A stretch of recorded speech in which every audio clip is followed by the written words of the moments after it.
আসসালামু আলাইকুম ওয়া রাহমাতুল্লাহি ওয়া বারাকাতুহু। প্রশ্ন করেছিলেন, কোনো স্ত্রী তার স্বামীকে বলল যে আমাকে তালাক দাও।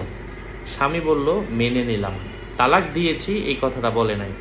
এখন কয় তালাক পতিত হবে এ বিষয়ে ক্বালা ফি দুররুল মুখতারি, দুররুল মুখতার নামক অর্থাৎ ফতোয়ে স্বামী নামক ফতোয়ার কিতাবে এসেছে, ওয়ালাউ ক্বালাত তল্লিকনি ওয়াহিদাতান ফাকালা নাআম, এমনটা যদি ঘটে যে স্ত্রী বলল আমাকে একটা তালাক দাও, ফাকালা নাআম, স্বামী বলল হ্যাঁ।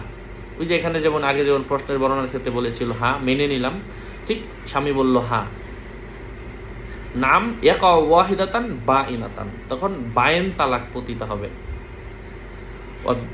হ্যাঁ, এ বিষয়ে আপনার 3 নম্বর খণ্ডের 208-3 নম্বর পৃষ্ঠার মধ্যে এ বিষয়ে কিন্তু এই ফতোয়াটা রয়েছে। আপনারা কিতাব দেখতে পারেন। আরও আপডেট পেতে সাথেই থাকবেন। আসসালামু আলাইকুম ওয়া রাহমাতুল্লাহ।